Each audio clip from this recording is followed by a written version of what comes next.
Eta nu ngaranna mun ceuk dina bisnis mah membangun ekosistem, lain membangun eko mau. Ari bobotoh masuk salah kaprah hayang Persibna maju, tapi hayang Persijana butut, hayang Aremana hancur, hayang tim lain rontok. Insya Allah ya, nanti saya kirim bonus ya buat Farhan ya. Pokoknya tenang saja ya. Jadi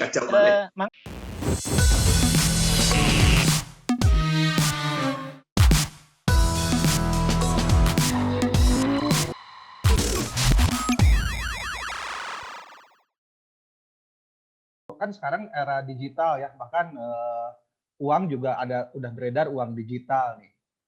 Terus mungkin hanya klub Liga 1 baru Bali United yang sahamnya dijual umum kan. Mungkin nggak sih ke depannya setahun 2 tahun lagi Persib juga kan sekarang kalau dulu zaman APBD benar-benar sih orang tuh ngerasa memiliki Persib karena Bapak Aing mayar pajak gitu kan ya. Mayar naon dibiayaan. Lamun ayeuna kan istilahnya saya yakin bobotoh atau siapapun bukan pengurus Persib tidak punya satu lembar pun saham nih Om. Kira-kira menuju ke sana nggak nih kira-kira? Karena tadi Om mengatakan banyak yang menentang lah, ada yang menentang gitu ya. Website aja sebelum awalnya ditentang. Mereka mungkin belum mengerti, tapi akhirnya sekarang website mereka kan luar biasa. Nah sekarang ke era digital ini nih mungkin nggak nih Om? Kira-kira berapa lama nih bisa? Kalau dilihat dari benchmarknya adalah Bali United, ada satu dari sekian banyak syarat administrasi yang harus dipenuhi, gitu ya. Selain masalah kecukupan modal, terus si pembukuannya harus biru, tidak boleh merah dan lain-lain. Ada satu syarat non teknis yang sebetulnya sangat memungkinkan Persib untuk siap untuk go public gitu dengan valuasi sekitar hampir mungkin bisa lebih dari 1 triliun rupiah. Yaitu kepemilikan Persib sekarang bisa dikatakan di atas 90% sudah dimiliki oleh satu entiti, satu lembaga hukum, ya sudah tidak ada kepemilikan pribadi lagi sekarang, bisa dikatakan begitu. Nah, sekarang sudah seperti itu ya? Iya, bisa dikatakan lebih dari 90% lah, hampir 98% apa 97% itu sudah dimiliki oleh sebuah lembaga, ya, oleh badan hukum, bukan oleh pribadi-pribadi lagi. Nah, maka apabila dilakukan go public, semua saham milik pribadi ini akan hilang, yang sisanya akan kita istilahnya dilikuidasi sehingga pemilik saham pribadi teh akan mendapatkan hasil penjualan saham yang nilainya insya Allah per orang bisa dapat sampai 20 miliaran lah. Cukup lah, cukup yang nyen stadion. Di 10 orang maksudnya. Jangan 2% hungkul bro, 20 miliar teh.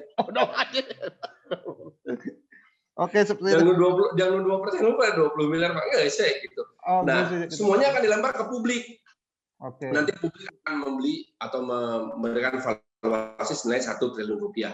Problem dengan hiji, ketika kan sebetulnya pembeli terbesar itu bukan pembeli individu. Karena kalau Gus Dur mau beli, orang mau bobotoh bisa orang yang beli sahamna. Hiji gitu. Sebenarnya hiji bos. Aya batas minimalna. Ya, betul. Dan menang oke patungan, seberapa batas minimalna? 1,5 juta misalkan gitu ya. Ya. Sepakat teh 1 lot itu minimal 5 lot. Betul, 1 lot. 5 lot lah ya. Minimal 5 lot. Seberapa teh?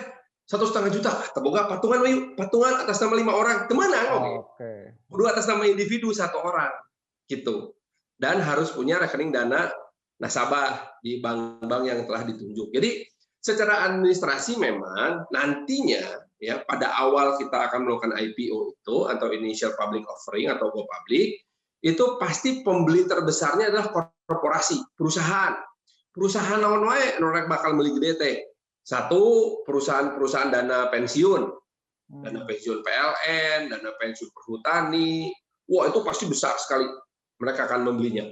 Kemudian adalah lembaga-lembaga investasi yang dimiliki oleh bank pemerintah seperti Mandiri Sekuritas, BNI Sekuritas, gitu ya, BRI Life. Karena itu perusahaan-perusahaan besar segitu akan membeli, itu mungkin akan mengambil alih sekitar 80%-nya saham itu dimiliki oleh kelompok-kelompok perusahaan tersebut.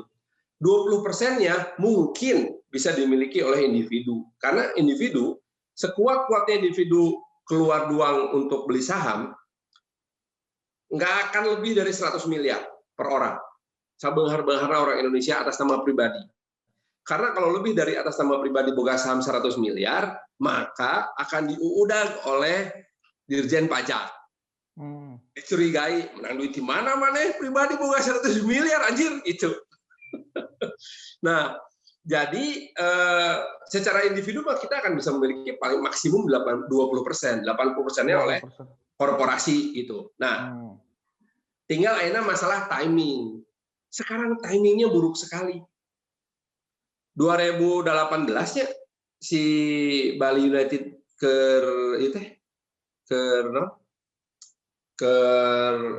melantai di bursa tepannya. Terus Bali United juara tahun seberapa? Iya, setelah juara langsung Om. Iya, eta timingan nu pas pisan atuh. Juara Indonesia, liga keur panas-panasna gitu kan. Wah, kabeh kan mau eleh balik aja orangnya bisa lah. Arema maju, Persija maju, Persib komo gitu. Wah, kerame ya teh gitu. Dan ini membuat orang teh aya euforian, dibelilah saham itu. Kalau sekarang korporasi yang 80% itu ketika ditawarkan mesernya Pak, diborongnya Pak, saham Persib, maka si Mandiri Sekuritas, BRI Life, Manulife, kabeh nanya, kela. Sepak bola aya wah. Mang Gusdul, jadi yang diomongin sama Om Farhan tadi ya, itu selaras dengan omongan Pak Glenn. Jadi kalau sepak bola, kalau Persibnya mau maju, nggak bisa cuma Persibnya doang, tapi lingkungannya alias klub lain juga harus maju. Ari bobotoh masuk salah kaprah, hayang Persibna maju, tapi hayang Persijana butut, hayang Aremana hancur, hayang tim lain rontok. Jadi nggak bisa. Jadi kalau kita mau Persibnya maju, kita juga harus mendoakan klub-klub lain maju juga. Tapi mungkin ya kalau secara prestasi janganlah, tapi secara finansial, secara aset naon harus. Secara manajemen lah. Jadi contohnya kia Bang Gusdul, Bang Eko, 2010 ya, ketika kita melakukan pembenahan administrasi keuangan, satu-satunya klub di Indonesia yang rekening banknya atas nama PT itu hanya Persib. Yang lain mah rekening banknya di PSSI terdaftar dan di PT Liga terdaftar atas nama pribadi. Udah gitu satu klub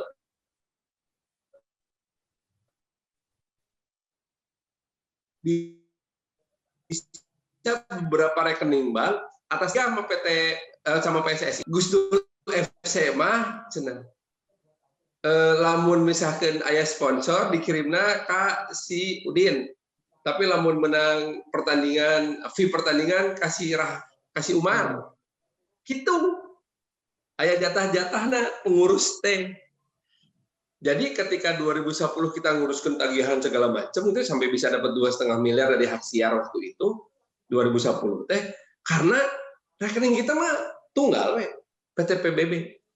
Nah, eta teh menunjukkan bahwa klub nu lain mah anjir pembinaanana olangan-olangan gitu. Mantap pengurusnya kan bahagia ya, duitnya loba.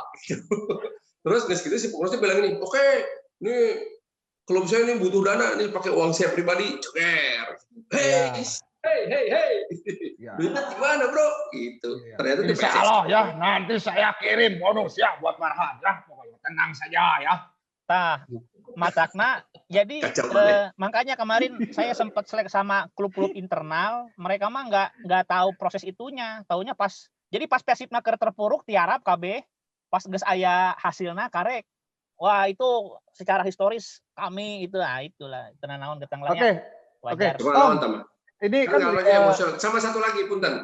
Nambahin. 2014 kami melakukan tur Pulau Jawa dan Kalimantan untuk merangsang klub-klub untuk membenahi manajemennya.